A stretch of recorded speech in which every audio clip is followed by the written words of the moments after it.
رسوله الكريم أما بعد فأعوذ بالله من الشيطان الرجيم بسم الله الرحمن الرحيم لا أقسم بهذا البلد وأنت حل بهذا البلد صدق الله المولانا العظيم وصدق رسوله النبي الكريم ونحن على ذلك لمن الشاهدين والشاكرين والحمد لله رب العالمين۔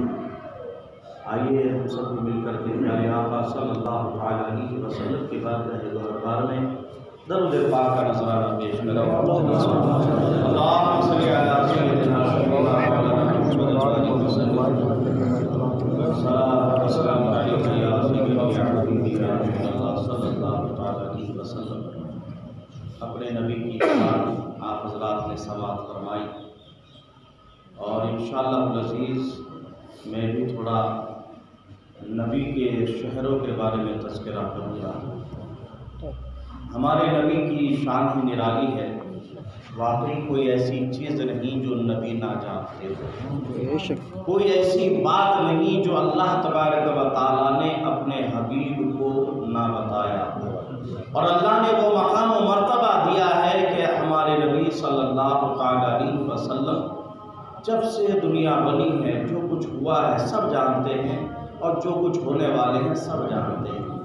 بس ہم نبی کے دیوانے ہیں، جتنا ہم نبی سے محبت کرتے ہیں اتنا ہی نبی کے شہروں سے بھی محبت ہے۔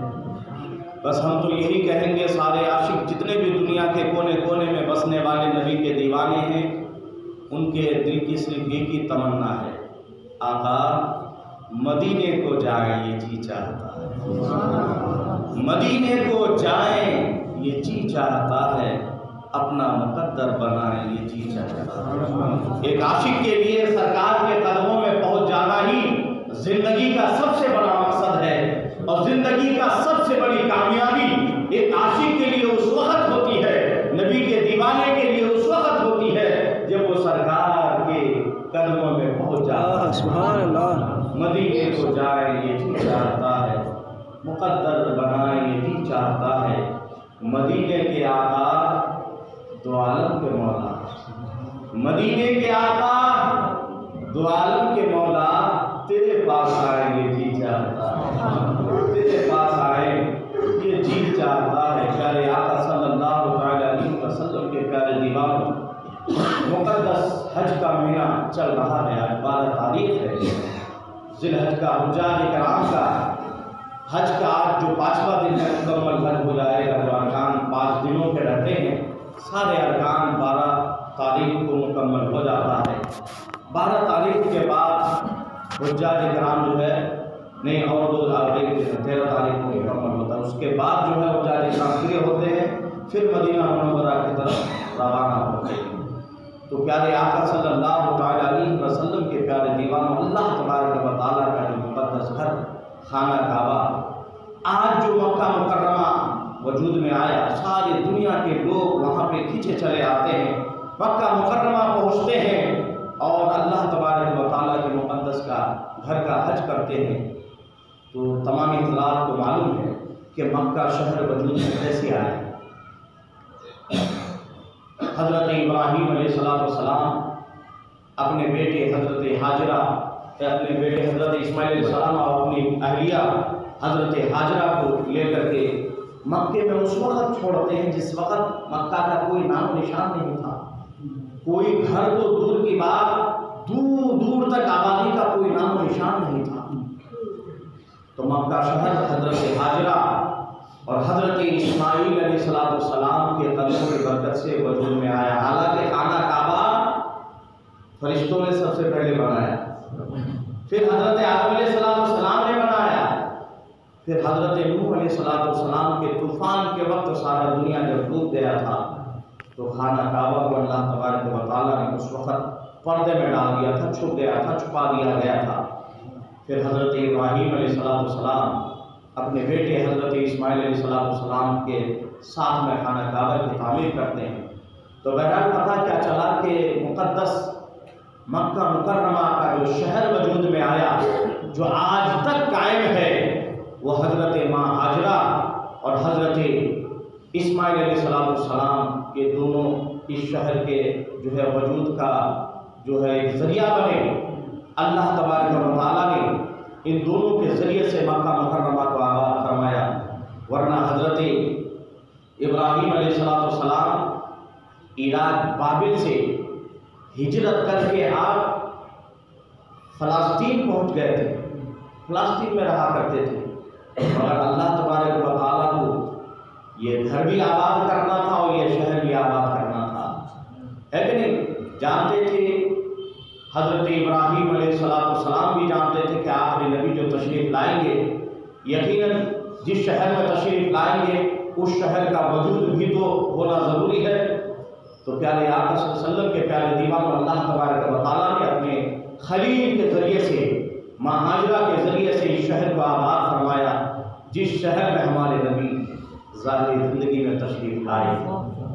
خوش قسمت ہے وہ لوگ جو سنی صحیح عقیدہ ایمان والے اس شہر میں بستے ہیں اور اس مقدس شہر میں ان کو رہنے کو ملتا ہے، ورنہ منافق تو ان کے لیے تو کوئی شہر کوئی فائدہ دینے والا نہیں ہے، چاہے وہ مدینے میں ہی رہے چاہے مکے میں رہے. اگر منافق ہے، ایمان والا نہیں ہے تو ان کے اس مقدس شہر میں رہنا بھی ان کے لیے کوئی فائدہ نہیں ہے. ورنہ ابو جہل بھی تو اسی مکے میں رہا کرتا تھا، ابو لہب بھی تو اسی مکے میں تھا، کوئی فائدہ نہیں دیا. فائدہ اس کو دے گا جو ایمان والے باہر ہیں، ایمان والے ہیں اور اس شہر کے باشندہ ہیں تو ان کی زندگی کا کیا کہنا. دنیا میں بھی باغ و بہار والے ہیں اور آخرت میں بھی ان کے لیے باغ و بہار ہے، مگر بدقسمت ہے وہ لوگ جو اس شہر میں رہ کر کے ایمان ان کے دلوں میں نہیں ہے، ایمان کی روشنی سے وہ منور نہیں ہے، تو اس شہر میں رہنا بھی ان کے لیے کوئی فائدہ نہیں ہے. خانہ کعبہ کا ہر وقت دیکھنا بھی ان کے لیے کوئی فائدہ نہیں ہے، حجر اسود کا بوسہ دینا بار بار بھی کوئی فائدہ نہیں ہے، اور اس مقدس دیار کا سرکار کی بارگاہ میں حاضری دینا بھی ان کے لیے کوئی فائدہ نہیں ہے. فائدہ تو تب ہے ایمان اگر ہے دنیا کے کسی بھی کونے میں ہے، اگرچہ مدینہ نہیں پہنچ پا رہا ہے، اگرچہ مکہ مکرمہ نہیں پہنچ پا رہا ہے، اگرچہ سر کی آنکھوں سے انہوں نے کعبہ نہیں دیکھا ہے، اگرچہ سر کی آنکھوں سے حجر اسود کو نہیں دیکھا ہے، اگرچہ سر کی آنکھوں سے مقام ابراہیم کو نہیں دیکھا ہے، سر کی آنکھوں سے صفا مروہ کو نہیں دیکھا ہے، سرکار کے گنبد خضرا کو سر کی آنکھوں سے نہیں دیکھا ہے، سرکار کی سنہری جالیوں کو سر کی آنکھوں سے نہیں دیکھا ہے. ایمان ہے تو سب کچھ اس کو دنیا کے اسی کونے میں فائدہ دے گا، دنیا کے کسی بھی کونے میں رہے. ایمان ہے تو ان ساری چیزوں کا خیر ان کو وہی ملتا رہے گا جس کونے میں وہ ہے. یقیناً ہم ایمان والے ہیں، اگرچہ مکہ سے دور ہے، مدینہ منورہ سے دور ہے، مگر اللہ کا فضل و کرم ہے کہ یقیناً ان مقدس جگہوں کی فیض ہمیں اور آپ کو ملتی ہے اور انشاءاللہ العزیز ملتی رہے گی. مقدس شہر مکہ مکرمہ، بڑی فضیلت ہے اس شہر کی. سب سے پہلے جو شہر کے فضیلت، جب ہمارے نبی مکہ مکرمہ میں تھے تو اس وقت نبی کریم صلی اللہ علیہ وسلم جب وہاں تھے تو اس شہر کے بارے میں اللہ تبارک و تعالیٰ نے قرآن پاک میں آیت نازل فرما دی، لا اقسم بہذا البلد، اے محبوب مجھے آپ کی شہر کی قسم. یعنی اللہ تبارک و تعالیٰ کو وہ شہر اتنا پسند کہ اللہ تبارک و تعالیٰ نے کہا اے محبوب مجھے آپ کے شہر کی قسم. کیوں کہا اے محبوب؟ اس لیے کہ آپ اس شہر میں ہیں. یعنی نبی کریم صلی اللہ علیہ وسلم مکہ مکرمہ میں رہنے کی وجہ سے اللہ تبارک و تعالیٰ نے کہا پیارے حبیب سب کچھ تو آپ کے لیے ہے، جہاں آپ ہے وہی میری نعمت آپ کے قدموں میں ہے، جہاں آپ ہے سب کچھ آپ ہی کے لیے تو ہے. اے حبیب آپ جہاں ہے وہی تو سب سے افضل ہے، وہی تو میرے لیے سب سے بہترین جگہ ہے. آپ مکے میں ہے تو مکہ افضل ہے، آپ مدینے میں ہے تو مدینہ افضل ہے، جب جنت میں جائیں گے تو جنت بڑا افضل ہے. یعنی جہاں نبی ہے وہی سب سے افضل ہے. مکہ مکرمہ کی شان نرالی ہے اور اللہ کا فضل و کرم ہے کہ وہ جگہ ہے جس جگہ پہ جس شہر پہ ہمارے نبی کا بچپنا گزرا ہے. ہمارے نبی صلی اللہ تعالی علیہ وسلم ان گلی اور کوچوں سے چلے. ایک عاشق صرف حج کے ارادے سے نہیں جاتا کہ میں صرف حج کر لوں گا تو گناہوں سے پاک ہو جاؤں گا، بس نہیں، بلکہ ایک عاشق حج سے زیادہ ان کو اس بات پہ خوشی ہوتی ہے کہ میں نے نبی کا شہر دیکھ لیا، میں نے ان گلیوں کو دیکھ لیا، خانہ کعبہ کا طواف کیا ہے جس خانہ کعبہ کا طواف میرے نبی کیا کرتے ہیں۔ تو عاشق صرف خانہ کعبہ کے حج کے لیے نہیں جاتا، بلکہ ان کی نگاہیں تو نبی کے قدموں سے لپٹی ہوئی، نبی کے قدموں سے چمٹی ہوئی ان پھولوں کو بھی دیکھ کر کے وہ دیوانہ وار جھومتا رہتا ہے کہ واہ یہ وہی تو گلیاں ہیں، یہ وہی تو کوچے ہیں، یہ وہی تو راستے ہیں، یہ وہی تو فضائیں ہیں، یہ وہی تو ہوائیں ہیں، یہ وہی تو صبح ہے، وہی تو شام ہے جو نظارہ میرے نبی کو دیکھا کرتا تھا۔ تقدیر والا ہوں میں کہ آج ان دیار کی حاضری نصیب ہوئی۔ پیارے آقا صلی اللہ علیہ وسلم کے پیارے دیوانوں، نبی کے عاشق جب ان مقدس شہروں میں چاہے مکہ ہو چاہے مدینہ پہنچتے ہیں، ان کی محبت کا بالکل پیمانہ لبریز ہو کر کے چھلکنے لگتا ہے، اور اپنے آنکھوں کو بار بار روکنے کے باوجود بھی ان کی آنکھیں انشاءاللہ العزیز مجھے یقین ہے کہ ضرور چھلکتا ہوگا۔ ہم سن کر کے، ہم پڑھ کر کے کتابوں میں ہمیں ایک دم آنکھ جھنجھوڑ کر کے رکھ دیتا ہے، تو جو لوگ سر کی آنکھوں سے ان مقدس دیار کو دیکھتے ہوں گے ان کی کیا شان، ان کا جو ہے کیا حال ہوتا ہوگا، یہ تو وہی لوگ جانتے جو حج کر کے آئے ہیں، جو عمرہ کر کے آئے ہیں۔ بس اللہ تبارک و تعالی ہر انسان کو اس دیار تک پہنچائے۔ آمین۔ مکہ مکرمہ وہ شہر ہے جہاں ایک وقت نماز ادا کرے، ایک نیکی کرے تو 1,00,000 نیکیوں کا ثواب ملتا ہے، 1,00,000 نیکیوں کا ثواب ملتا ہے، اس لیے کہ اللہ تبارک و تعالیٰ کو وہ پسندیدہ شہر ہے، اور پیارے حبیب صلی اللہ علیہ وسلم کی پیدائشی شہر ہے، اور ساتھ ہی ساتھ اللہ تبارک و تعالیٰ کا مقدس گھر ہے۔ دنیا کے سارے روئے زمین کا مرکز خانہ کعبہ ہے، بولے تو بیچو بیچ، اور ایمانی اعتبار سے مرکز تو ہمارا مدینہ ہے کہ نہیں، ورنہ زمینی اعتبار سے بیچو بیچ خانہ کعبہ ہے۔ اور اللہ تبارک و تعالیٰ نے شہر کو بڑا مقام عطا فرمایا، کس کے بنا پر، کس کی وجہ سے، کس کے شہر کی وجہ سے، ہمارے نبی کی وجہ سے۔ اور اسی لیے کہا گیا کہ مکہ عربیوں سے 3 باتوں پر محبت کرنے کا حکم ہے۔ ایمان والے ہیں تو ہم ان سے ضرور محبت کریں گے، سر کے آنکھوں کا ان کو تاج بنائیں گے، اس لیے کہ ہمارے نبی صلی اللہ علیہ وسلم خود عربی ہیں۔ اور دوسری کیا ہے کہ ان کا بھاشا عربی ہے، اور قرآن جو نازل ہوا وہ عربی بھاشا میں نازل ہوا، اور عربی میں ہی افضل ہے۔ اگرچہ دنیا نے آج ہر بھاشا میں ٹرانسلیشن کر کے ہر بھاشا میں قرآن نکال دیا، کنڑ میں بھی آپ کا قرآن ملے گا، ہندی میں بھی ملے گا، انگلش میں بھی ملے گا، مگر نہیں، جو بات عربی قرآن پڑھنے میں ہے وہ کسی قرآن پڑھنے میں نہیں، وہ انگلش پڑھنے میں بھی نہیں ہے، وہ کنڑ پڑھنے میں بھی نہیں ہے، وہ ہندی پڑھنے میں بھی نہیں، اس لیے کہ وہ زبان میرے نبی کی زبان ہے، عربی زبان میرے نبی کی زبان ہے، میرے نبی کی بولی عربی تھی۔ اور ایک ہے کہ جنت میں جنتیوں کا بھاشا، جنتیوں کی بولی بھی عربی ہے۔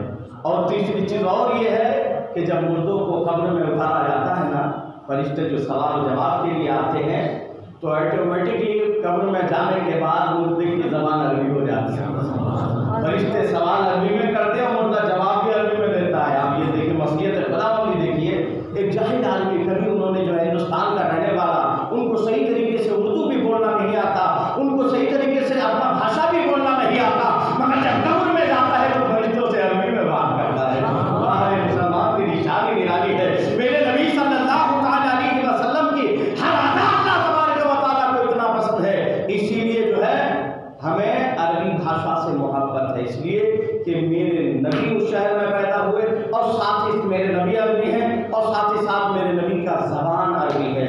پیارے آقا صلی اللہ علیہ وسلم کے پیارے دیوانوں، تو مکہ شہر، مکہ آج جو منافق آئے وہاں کے جو حکمراں ہیں، ان کو خود نہیں مکہ مکرمہ کی فضیلت معلوم، خانہ کعبہ کا مرتبہ کیا ہے اس بیوقوف کو خود نہیں معلوم جو وہاں کا حکمراں ہے۔ ایسے حالت میں وہ 6 فٹ دور کر کے نماز ادا کروا رہا، یہ سوچ کر کے یہاں کرونا لگ جائے گا، شاید اس کو معلوم نہیں ہے کرونا جیسی ہزاروں بیماریاں آئے تو بھی حرم میں نہیں آ سکتی۔ حرم تو حرم ہے میرے بھائی، حرم تو حرم ہے، حرم میں بیماریاں نہیں آتی، وہاں سے بیماریاں دور بھاگتی ہے۔ جتنی بھی صرف حرم ہی نہیں ہے، جتنی ایمان پر دعویٰ ہے، مجھے فخر ہے، اور میں گارنٹی کے ساتھ کہتا ہوں کسی بھی اللہ کے گھر میں کوئی بیماری نہیں لگ سکتی، چاہے وہ کرونا ہو چاہے کوئی بھی ہو، اللہ کے گھر میں کبھی بیماری نہیں لگ سکتی۔ بس یقین ہونا چاہیے کہ میں اللہ کے گھر میں ہوں۔ آپ نے سنا ہوگا ہمارے نبی صلی اللہ علیہ وسلم کے پیدائش سے پہلے کچھ دن پہلے، چاہے 55 دن ہو، چاہے 2 مہینہ ہو، چاہے 3 مہینہ ہو، ابرہہ بادشاہ نے خانہ کعبہ کو توڑنے کا پلان بنایا تھا۔ پورے حاجی عالم طرح کیفا کا پورا سورہ جو ہوتا ہے ہم پڑھتے ہیں نا، تو اسی ابرہہ کا اس پر تذکرہ ہے کہ وہ آیا تھا اپنے فوج کو لے کر کے، میں خانہ کعبہ کو ڈھا دوں گا، گرا دوں گا۔ تو اللہ تبارک و تعالیٰ نے چھوٹے چھوٹے ابابیل فرشتوں کے ذریعے سے ان بدبختوں کو سزا دیا۔ تو صرف ہم یہ جانتے ہیں کہ اللہ نے ان فرشتوں کے ذریعے سے سزا دیا، مگر یہاں پہ گہری بات ہے کہ سزا اللہ تبارک و تعالیٰ نے کہاں دی؟ جب تک خانہ کعبہ کے حدود کے اندر وہ لوگ رہے، جتنے بھی گھس گئے تھے اندر، ان کو سزا نہیں دی۔ ان کے اوپر وہ پرندوں نے پتھر کو نہیں چھوڑا، اور جتنے اس حدود کے باہر تھے سب کے اوپر چھوڑ دیا، سب کے اوپر عذاب نازل ہو گئی، سب پانی کی طرح ایک دم بہہ گئے۔ اتنا ایک پتھر پڑتا تھا بھیجے کے اوپر سر پہ تو پورا جسم گل کے یہاں تک کہ جس جانور پہ وہ بیٹھا رہتا تھا، چاہے وہ ہاتھی ہو چاہے گھوڑا ہو، اس کو بھی گلا کر کے پانی کی طرح بہ جاتا تھا۔ اتنا سخت عذاب اللہ تبارک و تعالیٰ نے ان لوگوں کو دیا۔ مگر مصلیحت خداوندی دیکھیے کہ جتنے بھی لوگ ابرہہ کے سپاہی حدود کے اندر گھس گئے تھے، پرندے ان کے نام کا پتھر لے کے ہوا میں بس لٹکتے رہے، انتظار کرتے رہے کہ یہ حدود سے باہر آئے، میں ان کے اوپر عذاب چھوڑوں۔ اور یہی ہوا، جب تک وہ حدود کے اندر رہے پرندوں نے پتھر کو نہیں چھوڑا، اور جو ہی حدود کے باہر آئے ان کے اوپر پتھر چھوڑ کے ساری فوج کو تہس نہس کر دیا گیا۔ یعنی اللہ کا عذاب حدود کے اندر نہیں آیا، حرم کے اندر اللہ کا عذاب نہیں آیا، تو اتنی بڑی عذاب اللہ تبارک و تعالیٰ غضب کے ساتھ ابابیل پرندوں کو بھیجا کہ میرے ان بندوں کو تہس نہس کر دو۔ ان لوگوں نے جو ہے میرے گھر کو ڈھانے کا ارادہ کیا ہے، گرانے کا ارادہ کر دیا ہے، ان کو تم مٹا دو۔ مگر یاد رکھنا حرم کے اندر نہیں ہونی چاہیے، حرم کے اندر کسی کو مارنا نہیں چاہیے، اس لیے کہ یہ امن کا جگہ ہے، سزا کی جگہ نہیں ہے، امن کی جگہ ہے۔ تو پتا کیا چلا کہ عذاب جس جگہ پہ نہیں آتی، بیماری کیسے اس جگہ پہ آ سکتی ہے؟ جب اللہ کا عذاب آ سکتا ہے تو بیماری ہے میرے بھائی۔ مگر ان بدبخت کو سمجھ میں نہیں آیا، اور ان لوگوں نے خانہ کعبہ بھی طواف بھی اسی طریقے سے 6 فٹ دور کر کے کروایا۔ ان کو جب خود اپنے اسلام پہ اور خود اپنے مقدس خانہ کعبہ پہ اور خود حرم کے حدود حرم پہ بھروسہ نہیں ہے، تو دوسرے دھرم والے کیا یقین کریں؟ ان بدبختوں کی وجہ سے اسلام کی محبت لوگوں کے دلوں سے نکل رہی ہے۔ ورنہ وہ دکھاتا، اگر ان کے اندر ایمان ہوتی، اگر ان کے اندر اسلام کی محبت ہوتی، تو وہ دنیا والوں کو پیغام دیتا، سب مل کے حج کرو، سب ایک ساتھ حج کرو، کوئی رکاوٹ نہیں ہے، تاکہ دنیا والوں کو پتہ چلتا کہ وہاں سے بیماری لگتی نہیں ہے بلکہ دور ہوتی ہے۔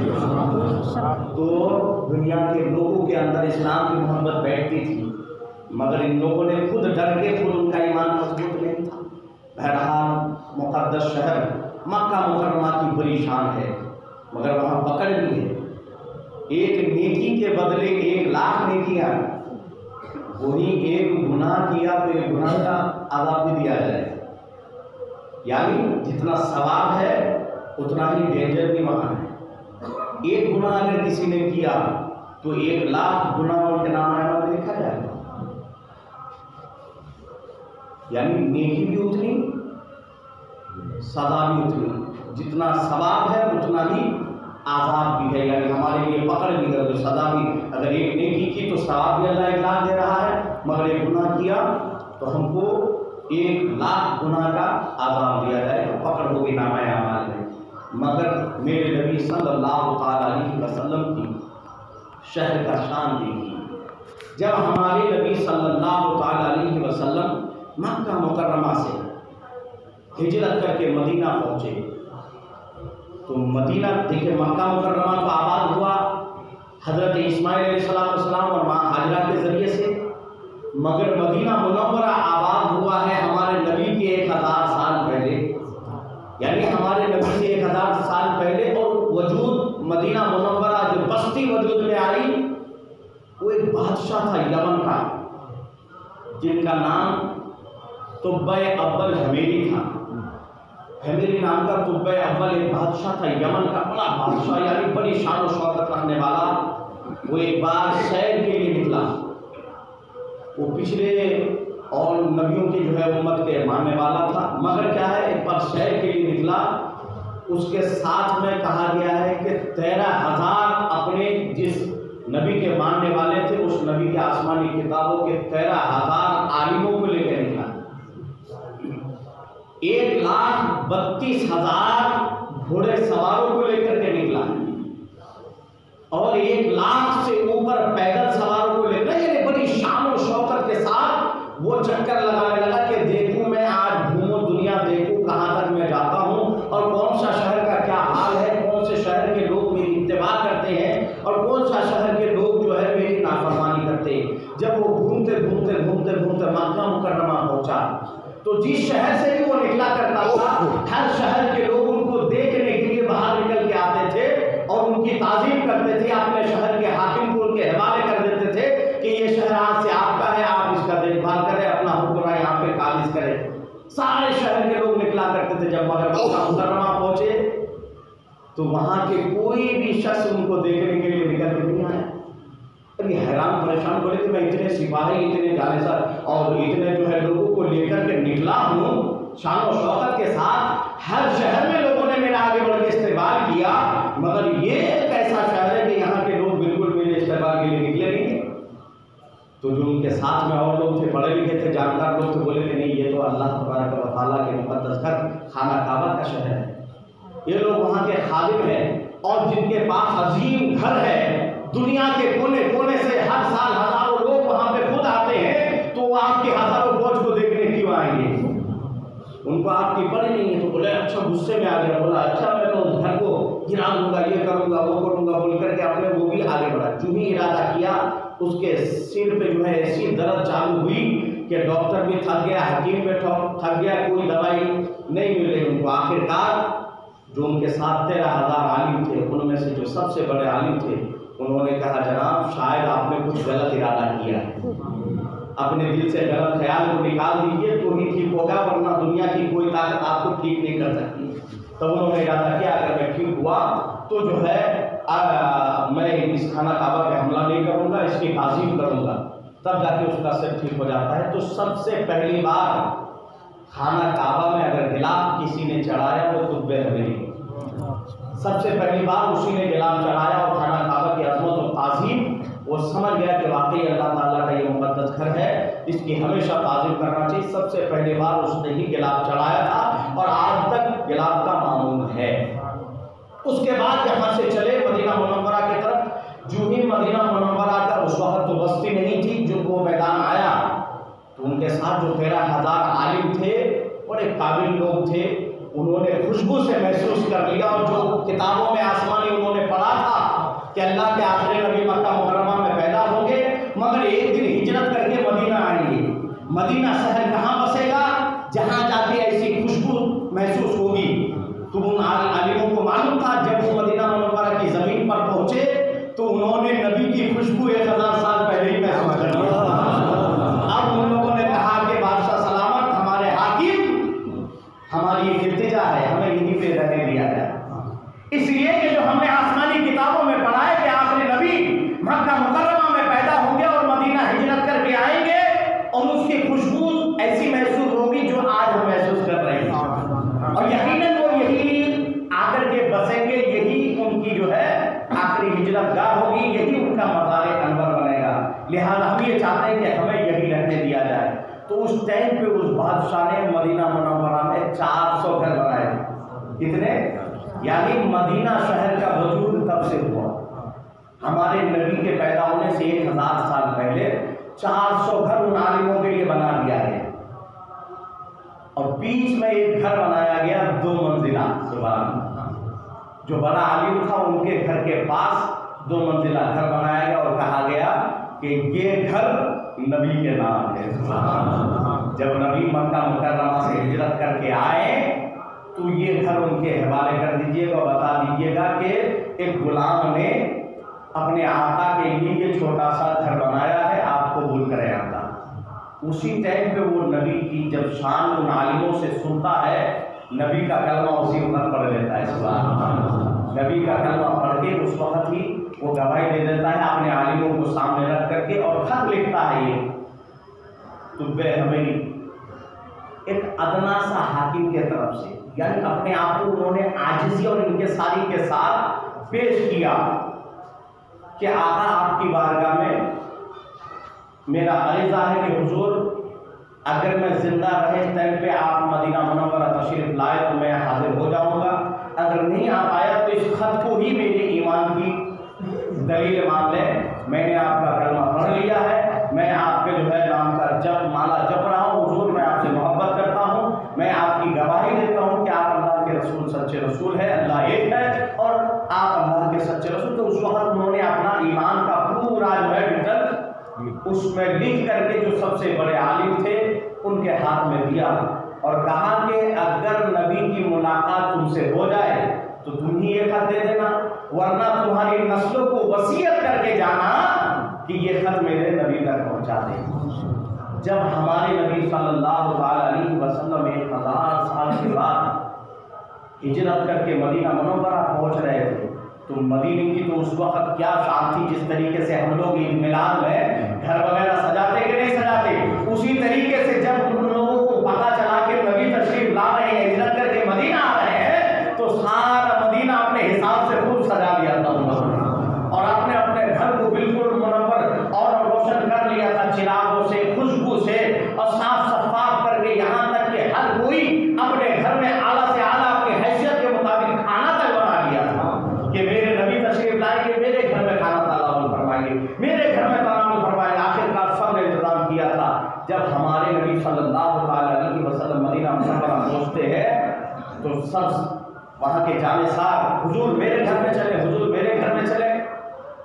میرے نبی نے فرمایا میری اونٹنی کو چھوڑ دو، جہاں جا کے میری اونٹنی جن کے دروازے پہ رک جائے اسی گھر میں میرا مہمان نوازی ہوگا، میں وہیں پہ بیٹھوں۔ اب یہاں پہ ایک بات غور کرنی کی، ابھی نام آپ حضرات نے سماعت فرمایا تھا، کہاں سے کس نے پکارا؟ حضور جانتے ہیں۔ کہاں سے کس نے پکارا؟ حضور جانتے ہیں۔ تو میرے نبی کے علم غیب میں تو ہمیں کوئی شک و شبہ نہیں، ہم ایمان والے کہ نہیں؟ وہ بدبخت لوگ ہیں جو کہتے ہیں کہ نبی کو علم غیب نہیں۔ اب یہاں پہ نبی کی بات تو چھوڑو، میرے نبی کے اونٹنی کا علم غیب دیکھو۔ نبی کی اونٹنی کا قصوہ اونٹنی نام ہے، کیا قصوہ نام ہے اونٹنی کا، میرے نبی کی سواری ہے۔ میرے نبی کی بات کو چھوڑو، میرے نبی کے جانور سواری کا علم غیب دیکھو، وہ اونٹنی ہے۔ اس سے پہلے کبھی مدینہ نہیں آئی ہے، آئی تھی کیا؟ میرے نبی بھی نہیں آئے، میرے نبی بھی پہلی بار مدینہ منورہ میں تشریف لائے ہیں، نبی کے ساتھ اونٹنی بھی تشریف لائے ہیں۔ اب اندازہ لگائیے کہ گھر کا پتہ اسی کو معلوم ہوتا ہے نا جو گھر کبھی گیا۔ میں بولوں کہ جب بھیا اپنے شہر کے کسی نام شخص کا بولوں یا حاجی صاحب کا لے لیجیے، حاجی صاحب کے گھر جا تو جاتے آپ، اب جو انسان کبھی نہ دیکھا وہ کیسے پہلی بار شامل آئے اور کہہ دے کہ جائیے حاجی صاحب کالی کر کے وہاں آپ تھوڑا جائیے، تو بندہ بولے گا میں تو پہلی بار آپ کے شہر میں آیا، مجھے کیا معلوم؟ یہ ہماری اور آپ کی عقل ہے، جہاں تک ہمارا کام کرتا ہے ہم اپنے حساب سے سوچتے ہیں، مگر وہاں وہ اٹھنی بھی کیسی تھی۔ تو اسی لیے تو میں بولا تھا نبی کے علم غیب کا بات چھوڑو، میرے نبی نے کہہ دیا، کیا ارشاد فرمایا؟ میری اونٹنی کے رسی کو چھوڑ دو، میری اونٹنی کو معلوم ہے کہ کہاں بیٹھ رہا ہے۔ میں بتاؤں گا یہ بڑی بات ہو جائے گی، پہلے میری اونٹنی کو ہی معلوم ہے۔ اب اس سے اندازہ لگائیے اونٹنی جا کے بیٹھی کہاں؟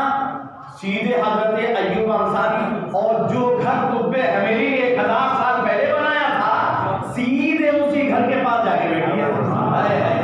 یعنی اونٹنی کا علم غیب دیکھو، اونٹنی کی جانتی ہے کہ اللہ تبارک و تعالیٰ کے حبیب کا ایک دیوانہ 1000 سال پہلے جو گھر بنایا تھا، ارے جب ایک اونٹنی